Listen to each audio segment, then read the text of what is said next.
दोस्तों नमस्कार।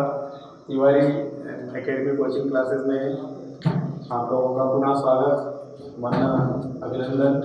हम आज क्लास 10वीं के अध्याय 2 जिसका नाम है अम्ल क्षार एवं लवण के बारे में समझेंगे कि तीनों चीज़ें क्या है। तो शुरू करता हूँ मैं। सबसे पहले डेफिनेशन अम्ल की। अम्ल क्या है, यहाँ से हम चालू करते हैं। अम्ल क्या है या फिर इसको अम्ल क्या है?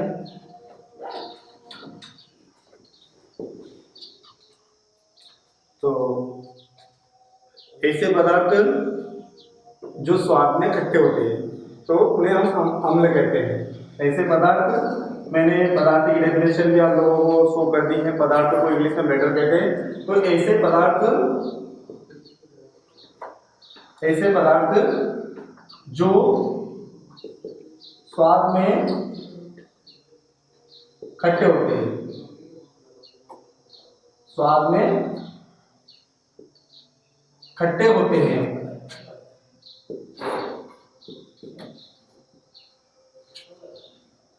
खट्टे होते हैं तो ऐसे पदार्थों को अम्ल कहते हैं। जैसे नींबू है, संतरा है, ये सारे आंवला है, ये खट्टे होते हैं तो इनको हम लोग अम्ल कहेंगे। ऐसे पदार्थ जो स्वाद में खट्टे होते हैं तो उन्हें हम लोग अम्ल कहते हैं। अब अम्ल जो रहते हैं उनकी जो अम्ल की ये तो डेफिनेशन हो गई, लेकिन इनकी बात करते हैं कि अम्ल में क्या क्या गुण होते हैं। तो अम्ल जो रहते हैं, अम्ल जो रहते हैं, अम्ल नीले लिटमस पेपर को, नीले लिटमस पेपर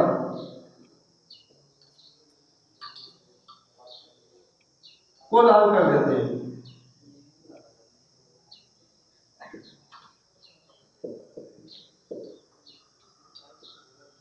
ये भी इनका गुण है कि अम्ल नीले लिटमस पेपर को लाल कर देते हैं।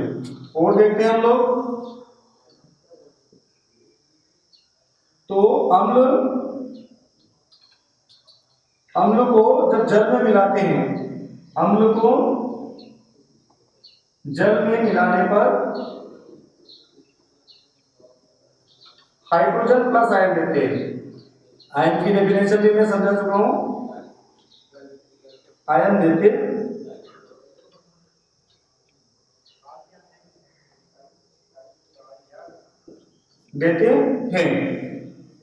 ये है अम्ल। अब ये आपने लिटमस पेपर के बारे में नाम आया है। लिटमस पेपर क्या होते हैं? तो ये विशेष प्रकार के एक पेपर होते हैं। ये भी दो प्रकार के होते हैं लिटमस पेपर भी। एक तो लाल लिटमस पेपर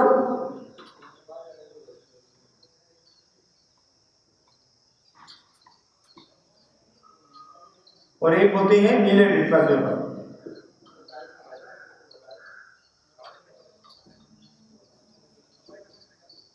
ये दो प्रकार के होते हैं। हम लोगों को याद होने चाहिए कि लिटमस पेपर कितने प्रकार के होते हैं।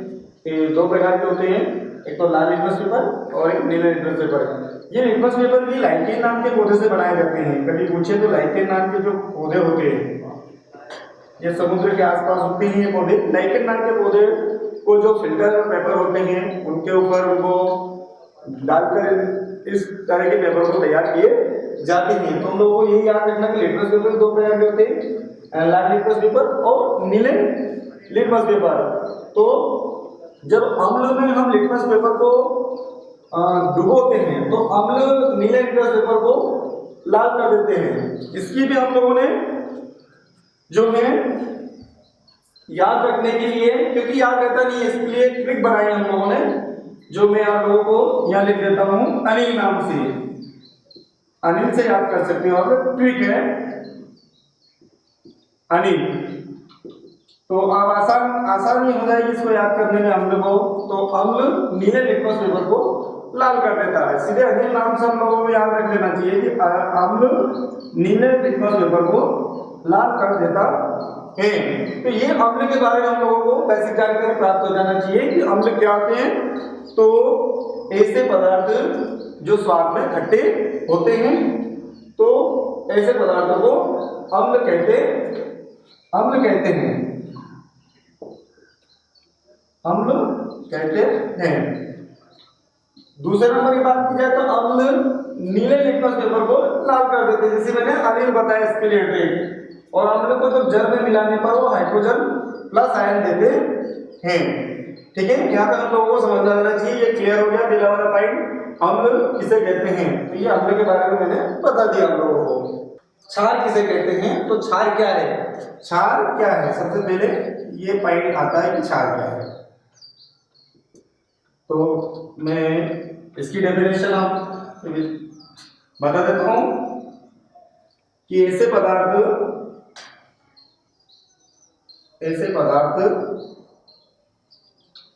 जो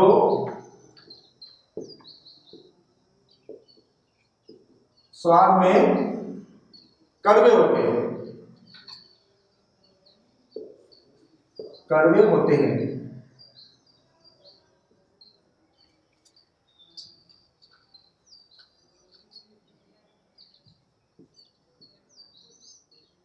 तो उन्हें क्षार कहते हैं। ठीक है, जो कड़वे पदार्थ जितने भी हैं जो कड़वे लगते हैं, उन पदार्थों को हम लोग क्षार कहते हैं। वैसे जो क्षार जो है, ऐसे पदार्थ जो स्वाद में कड़वे होते हैं उन्हें क्षार कहते हैं। नंबर 2 की बात की जाए तो ये तो इसकी डेफिनेशन हो गई। गुण के बारे में बात की जाए या इसकी विशेषता के बारे में बात की जाए तो जो क्षार होते हैं, लाल लिटमस पेपर को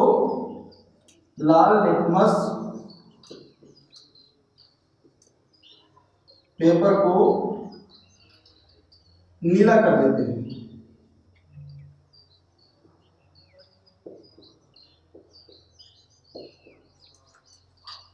लाल लिटमस पेपर को नीला कर देते हैं।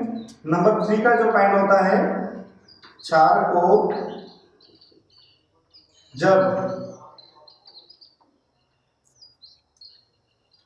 जब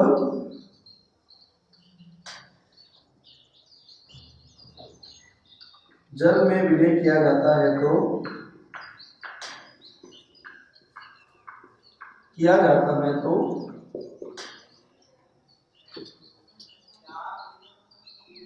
हाइड्रोक्सी माइनस आयन देते हैं। क्षार है, जितने भी कड़वे पदार्थ जो भी हैं वो जो स्वाद में कड़वे होते हैं, कसीले होते हैं, खराब लगते हैं, तो हम लोग उनको क्षार कहते हैं। क्षार लाल लिटमस पेपर को नीला कर देते हैं। जैसे उदाहरण के लिए मैंने इसके लिए भी ट्रिक बनाई है, जैसे अम्ल की बनाई थी। यहाँ पर मैं ट्रिक लिख देता हूँ हम लोगों को, तो अभी याद करने वहां से छाननी से याद हो जाएगा। क्षार लाल लिटमस पेपर को नीला कर देते हैं। वहां पर अनिल बताया था मैंने, अनिल था, अम्ल नीले लिटमस पेपर को लाल कर देते हैं। यहाँ पर जो रहता है क्षार लाल लिटमस पेपर को नीला कर देते हैं। तो ये हम लोगों को अम्ल और क्षार की डेफिनेशन समझ में आ चुकी होगी। ऐसे पदार्थ जो स्वाद में कड़वे होते हैं वो अम्ल कहलाते हैं, लेकिन ऐसे पदार्थ जो स्वाद में कड़वे होते हैं वो क्षार कहलाते हैं, और ऐसे पदार्थ जो स्वाद में खट्टे होते हैं वो अम्ल कहलाते हैं। क्षार लाल लिटमस पेपर को नीला कर देते हैं। तो ट्रिक याद लिखी है मैंने, क्षार लाल लिटमस पेपर को नीला कर देते हैं। और क्षार को जब जल में विलय किया जाता है तो हाइड्रोक्सी समूह आयन देते हैं। अब नंबर 3 की बात की जाए, अम्ल एवं क्षार आपस में क्रिया करके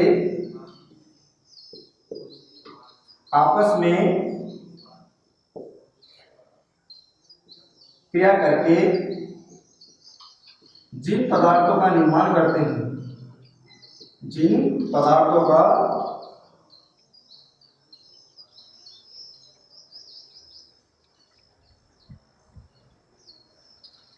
निर्माण करते हैं,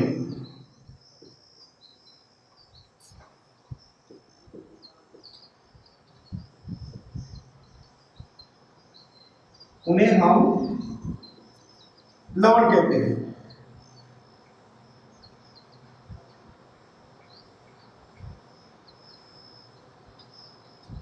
ठीक है, ये इसकी डेफिनेशन है लवण की, कि जब अम्ल और क्षार आपस में क्रिया करके जिन पदार्थों का निर्माण करते हैं उन्हें हम लवण कहते हैं। उदाहरण के लिए हम लोग यहाँ पर देखते हैं, उदाहरण के द्वारा हम लोग इसको समझने की कोशिश करते हैं। एक अम्ल और एक क्षार, तो HCl हाइड्रोक्लोरिक अम्ल, इसका नाम क्या है? हाइड्रोक्लोरिक अम्ल प्लस NaOH, ये है सोडियम हाइड्रोक्साइड, सोडियम हाइड्रोक्साइड, ये क्या है? क्षार। ये जो दोनों आपस में क्रिया करते हैं तो यहां पर बनता है NaCl plus H2O plus H2O। Na जो है ये Cl के साथ अटैच हो जाता है और H और H दो और एक ऑक्सीजन का, तो ये पानी बन जाता है। यहाँ पर पानी बनता है या जल, ये बन जाता है यहाँ पर सोडियम क्लोराइड, सोडियम क्लोराइड। तो डेफिनेशन में क्या लिखा है कि जब अम्ल और क्षार आपस में क्रिया करके जिन पदार्थों का निर्माण करते हैं उन्हें हम लवण कहते हैं। तो एक हमने अम्ल लिया HCl और सोडियम हाइड्रोक्साइड एक क्षार है, दोनों की जो क्रिया हुई, तो यहाँ पर ये सोडियम क्लोराइड ये लवण है, लवण प्लस काय का निर्माण हुआ? पानी का। तो जो अम्ल और क्षार डेफिनेशन में लिखा कि जब अम्ल और क्षार आपस में क्रिया करते हैं तो जिन पदार्थों का निर्माण हुआ है ये लवण बना, ये सोडियम क्लोराइड बना और जल बना, तो उन्हें हम लोग लवण कहते हैं। लेकिन ये जो एक विधि है, इसको इस पूरी विधि को उदासीनीकरण की अभिक्रिया भी कहते हैं। कभी पूछ लेते हैं, उदासीनीकरण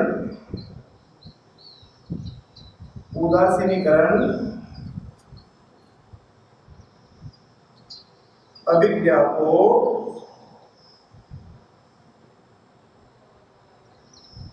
समझाइए। कभी इस तरह के प्रश्न कर लेते हैं तो हम लोगों को ये लिख सकते हैं हम लोग उदासीनीकरण की अभिक्रिया में ये वाला कि जब हम लोग और क्षार आपस में क्रिया करके जब लवण और पानी बनाते हैं तो उसे उदासीनीकरण की अभिक्रिया कहते हैं। अब उदासीनीकरण का मतलब क्या होता है कि ये जो अम्ल और क्षार जो रहते हैं जब दोनों आपस में क्रिया करते हैं तो इनके जो लक्षण है दोनों ही लक्षण प्रकट नहीं होते हैं, ना तो अम्ल आता है ना क्षार आता है, जबकि दूसरी चीज आ जाती है सोडियम क्लोराइड और पानी आ जाता है। तो इसको उदासीनीकरण इसलिए कहते हैं कि एक दूसरे के जो लक्षण होते हैं उनको उदासीन कर देते हैं, मतलब समाप्त कर देते हैं। तो इसीलिए इसको उदासीनीकरण की अभिक्रिया भी कहते हैं। यहाँ तक हम लोगों को समझ में आ गया कि अम्ल क्या है, क्षार क्या है और लवण क्या है। अब हम आगे चलते हैं अम्ल, क्षार और लवण के बाद।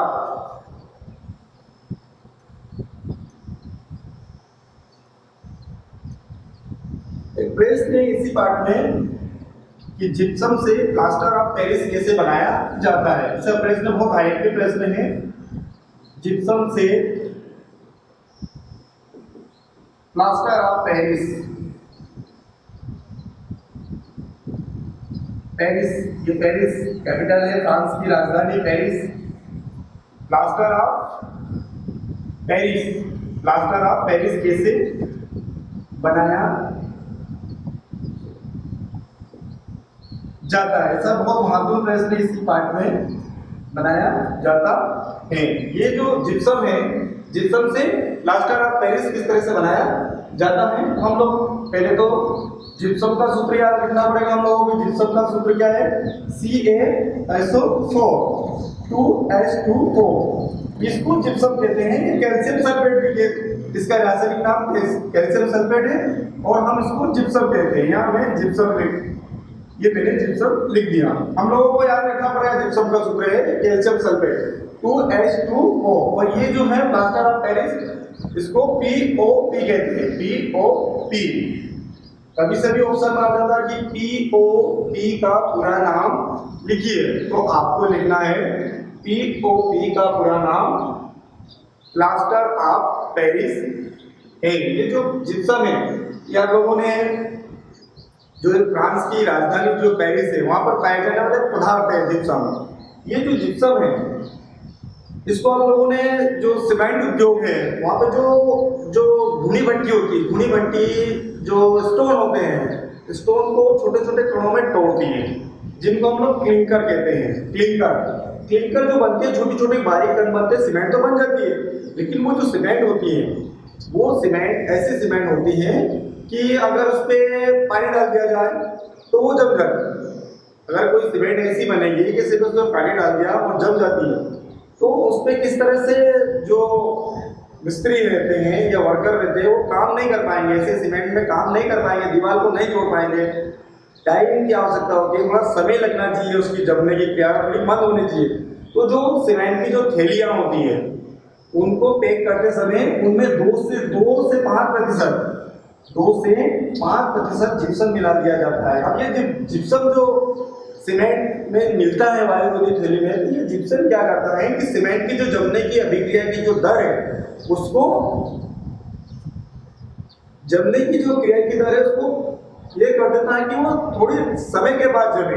नहीं तो हम लोग सीमेंट में पानी डालेंगे और वो जम जाएगी तो उसकी रासायनिक अभिक्रिया की जमने की क्रिया को बंद करता है। तो ये जिप्सम उसमें भी मिलाया जाता है। आप लोगों से पूछ ले कोई कि जिप्सम कहाँ मिलाया जाता है, तो हम लोगों को सीमेंट में बताना है। इसको सीमेंट में इसको मिलाया जाता है रासायनिक अभिक्रिया की दर को कम करने के लिए, तभी तो मजदूर उस पर काम कर पाए। ये जो जिप्सम है तो हम लोगों को जिप्सम से चालू करना है कि जिप्सम को 3 डिग्री सेल्सियस, ये इतने डिग्री सेल्सियस तापमान के भी 2 मात्रा होते हैं, तो सेल्सियस और केल्विन। तो सेल्सियस लिखा हुआ तो 373 डिग्री सेल्सियस पर जब गर्म किया जाता है तो यहाँ पर हम लोग आगे की समीकरण देखते हैं CaSO4 1/2 H2O, या फिर हम यहाँ ऐसा भी लिख सकते हैं, मैं आप लोगों को समझाऊंगा 1/2 H2O। इसी को POP कहते हैं या प्लास्टर ऑफ पेरिस कहते हैं। अब ये जो प्लास्टर ऑफ पेरिस जो बना है यहाँ हम लोगों को समझना पड़ेगा कि प्लास्टर ऑफ पेरिस, ये प्लास्टर ऑफ पेरिस POP कैसे बना। तो यहाँ हम लोग देखते हैं कि कैल्शियम जो सल्फेट है, ये जिसका एक और नाम क्या है जिप्सम है, जिप्सम की जो 2 अणु हैं, यहाँ समझने की कोशिश करो। ये जिप्सम के जो 2 अणु हैं इन्होंने पानी के एक अणु को जोड़े रखा है। यहाँ पे क्या समझना है कि जो जिप्सम के 2 अणु हैं उन्होंने पानी के एक अणु को जोड़े रखा है। लेकिन ये जो जल यहाँ जुड़ा है, इस जल को कभी पूछते हैं कि इस जल को क्या कहते हैं, तो इस जल का भी नाम है क्रिस्टलियन जल। क्रिस्टलियन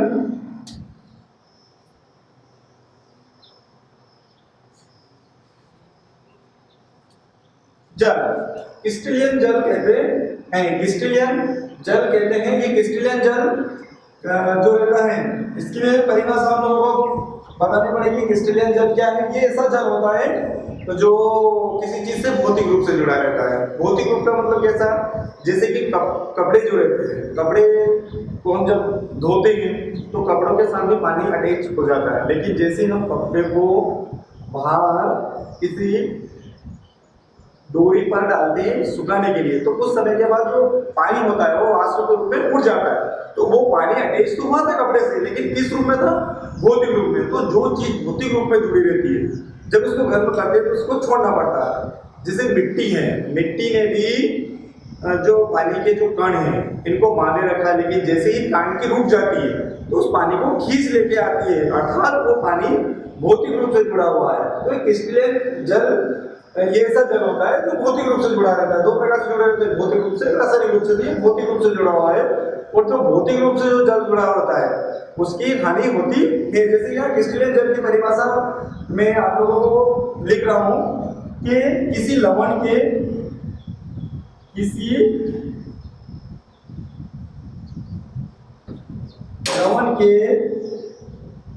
इकाई सूत्र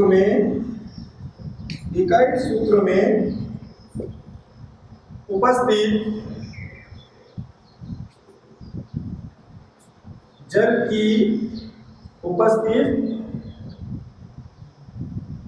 की मात्रा को क्रिस्टलीन जल कहते हैं। क्रिस्टलीन जल कहते हैं। अब बोलोगे ये कैसी डेफिनेशन हो गई, हमें समझ में नहीं कि क्रिस्टलीन जल की डेफिनेशन कैसी बना दी। तो किसी लवण के इकाई सूत्र में उपस्थित जल की मात्रा को क्रिस्टलीन जल कहते हैं। अब हम इसके उदाहरण देखते हैं। उदाहरण के लिए एक उदाहरण आपके पास यहाँ पर ये है जिप्सम। मैं यहाँ पे जिप्सम को एक बार पूरा लिख देता हूँ, CaSO4 2H2O। ये जो जिप्सम का सूत्र है, यहाँ पे जो जिप्सम है, तो जिप्सम ये बताता है कि ये जो जिप्सम के दो अणु हैं, या जिप्सम के दो अणु ने पानी के एक अणु को बांधे रखा है। तो यही डेफिनेशन में है क्रिस्टलीन जल की कि किसी लवण के इकाई सूत्र में, उसके सूत्र में कितना पानी है। जैसे कि यहाँ बता रहा है कि कैल्शियम सल्फेट के दो अणु ने पानी के एक अणु को बांधे रखा है। ये कहता है हम लोगों से, यहाँ पर भी ये कहता है कि ये इसके कैल्शियम सल्फेट के दो अणु ने पानी के एक अणु को बांधे रखा है। और वो जो बना हुआ पानी है, उस पानी का नाम क्या बताया मैंने, क्रिस्टलीन जल। और क्रिस्टलीन जल कैसा जल, जो किसी चीज से भौतिक रूप में अटैच होता है या भौतिक रूप में जुड़ा होता है। तो ये इसकी डेफिनेशन यहाँ से समझ में आ जाएगी, किसी लवण के इकाई सूत्र में उपस्थित जल की मात्रा को क्रिस्टलीन जल कहते हैं। देखो इसका उदाहरण मैं बता देता हूँ, Na2CO3 10H2। ये एक और इसका उदाहरण है, ये सोडियम कार्बोनेट है, इसमें 10 अणु जोड़े रखे हैं, इसके अकाउंट में पानी के 10 अणु को जोड़े रखा है।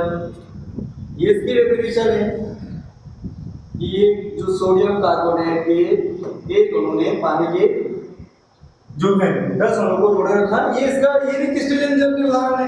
ये दोनों क्रिस्टलीन जल के उदाहरण है। ये तो क्रिस्टलीन जल की परिभाषा हम लोगों को समझ में आ जाना चाहिए कि किसी लवण के इकाई सूत्र में, एक ये लवण है, एक ये, इनके उपस्थित जो जल की जो क्वांटिटी होती है, संख्या जो होती है, जैसे इसके पास 10 है या ये है, इनकी संख्या को ही क्रिस्टलीन जल कहते हैं। यह हम लोगों को क्लियर हो जाना चाहिए कि क्रिस्टलीन जल क्या है। तो यहाँ जिप्सम के जो दो अणु ने पानी के जो है, दो अणु ने पानी के एक अणु को बांधे रखा है।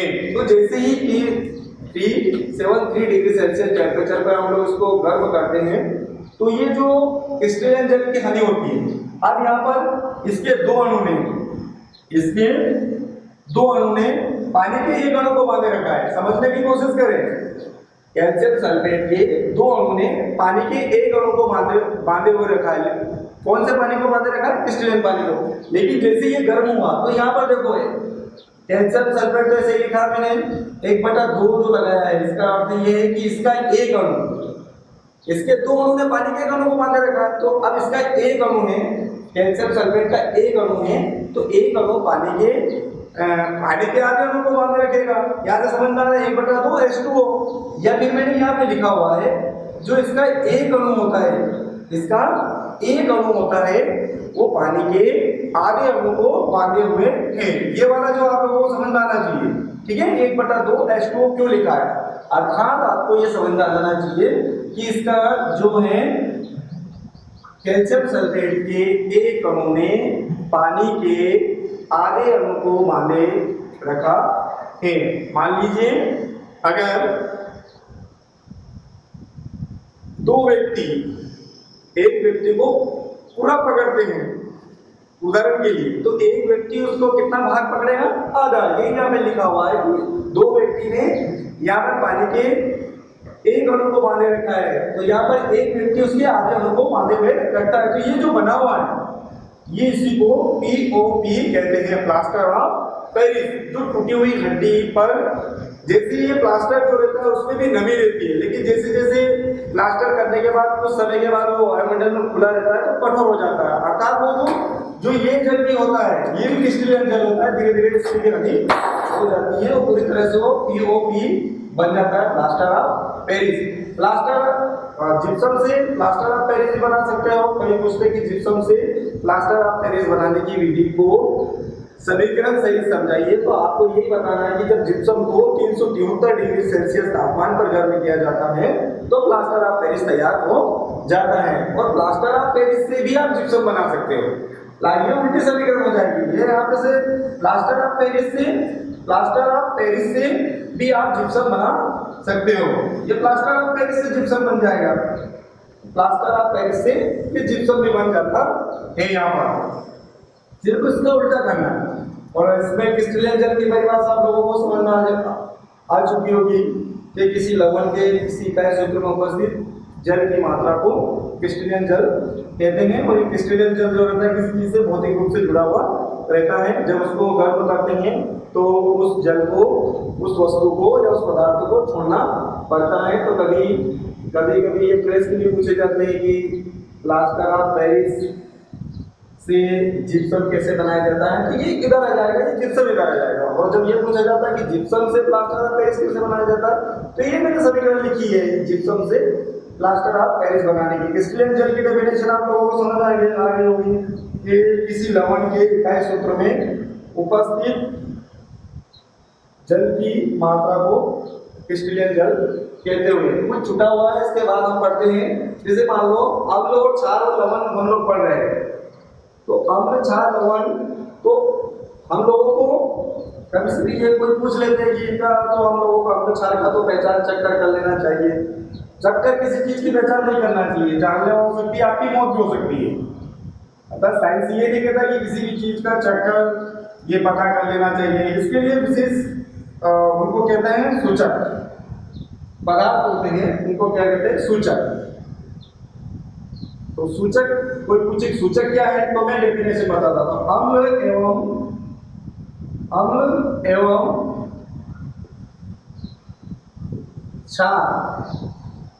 क्षार के परीक्षण के लिए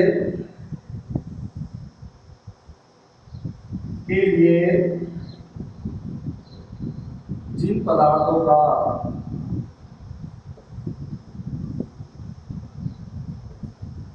उपयोग किया जाता है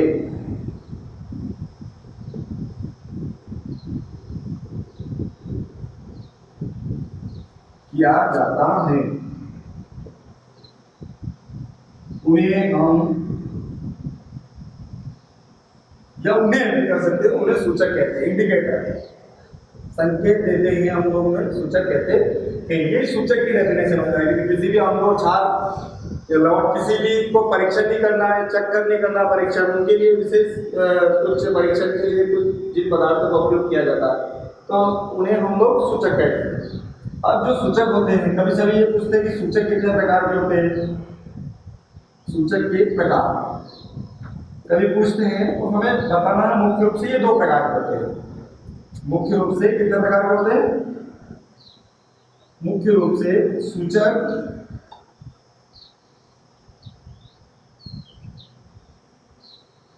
दो प्रकार के होते हैं।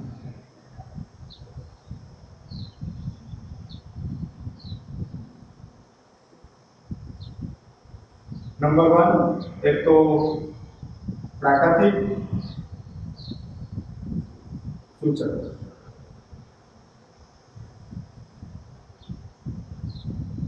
और दूसरा होता है मानव निर्मित सूचक। मानव निर्मित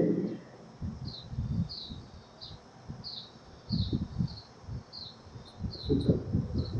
अब ये भी इनके जो क्लासिफिकेशन किया गया, इनके जो है सोर्स के आधार पर इनको बांटा गया है। स्रोत के आधार पर इनको बांटा गया है। तो प्राकृतिक सूचक बनते हैं और एक मानव निर्मित सूचक बनते हैं। जैसे प्राकृतिक सूचक में हल्दी, हल्दी का बीज, लौंग, प्याज, इनका उपयोग किया जाता है सूचक के रूप में, पहचान के रूप में।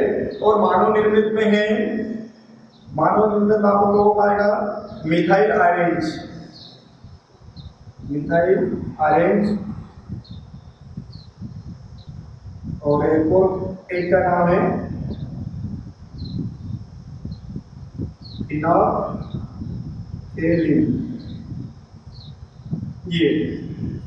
ये दो हैं मानव निर्मित में। मिथाइल ऑरेंज, इसका जो कलर होता है केमिकल जनित होता है तो ऑरेंज जैसा होता है, और ऑरेंज जैसा होता है इसलिए मिथाइल ऑरेंज लिखा है। और ये फिनोल्फथालीन जो रहता है ये रंगीन होता है, इसका कलर संतरे जैसा होता है, संतरे जैसा,